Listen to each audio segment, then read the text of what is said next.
asalaamaaleykum dal leen ak jàmm ci Xarala Academy mbokk yi saan Xarala Academy yéen ñuy topp ci seen formation Windows 10 tey li ñu bëgg waxtaane mooy nouvelle fonctionnalité maanaam yu bees yi nga xamante ni Windows 10 indaal nag maanaam Windows 10 mu nekk ay kii yu am solo yoo xamante ni bëgg nañ si ñëw voilà léegi mën nañ commencer si bureau bi nii voilà yooyu bis njëkk mooy navigateur Microsoft Edge am na lu ñu naan Edge boo ñëwee fii nii boo bindee mi ngi nii Edge moo nekk nii Edge bul neexee nga cliquer boo cliquer fii day ñëw voilà mi ngi nii Edge boo cliquer rek day dugg voilà navigateur baa ngi nii moo nekk nii lii mooy page d'accueil bi mu nekk navigateur boo xam ne dafa gaaw trop ndax boo xoolee kii su bëri bu njëkk Internet Explorer moo fi nekkoon comme Windows 7 ak sax 8 bi sax moo si nekk mais bu dee 10 bi boo ñëwee bii lay jox bi loo recherche rek dafa gaaw te tamit boo duggee page d'accueil bi da lay jox information yi nga xam ne soxla nga comme par exemple bu mu ñëwoon bind xarala ñu xaar résultat yi gis nga navigateur bu gaaw la boo duggee nii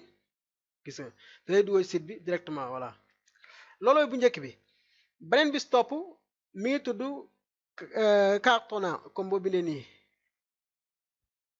Cartona Cartona voilà Cartona boo ko déggee mooy benn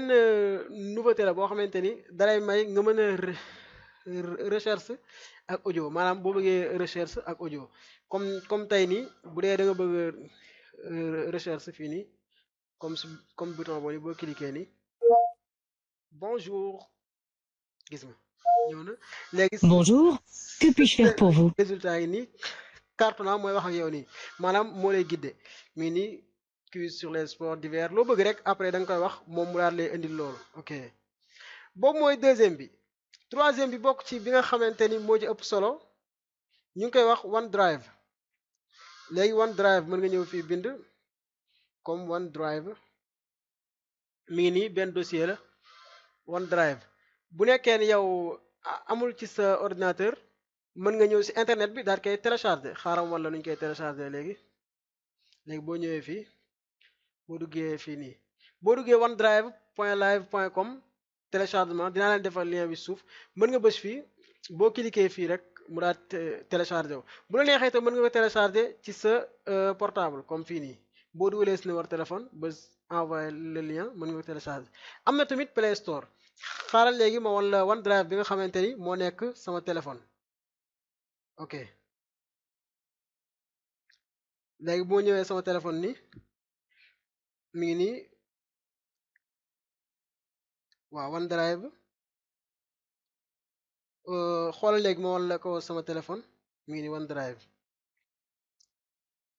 gis nga mi ngi nii léegi ma wan la ni boo xoolee fichier yi nekk fii nii moo ngi nekk sama ordinateur ñooy am gis nga fichier yi ñoo nekk nii si ordinateur bi boo xoolee si téléphone tamit fichier yooyu ñoo fi nekkaat bu la neexee tamit boo ko bëggee télécharger mën nga dem Google Play rek boo bindee OneDrive da nga ko gis foofu comme fii nii Play Store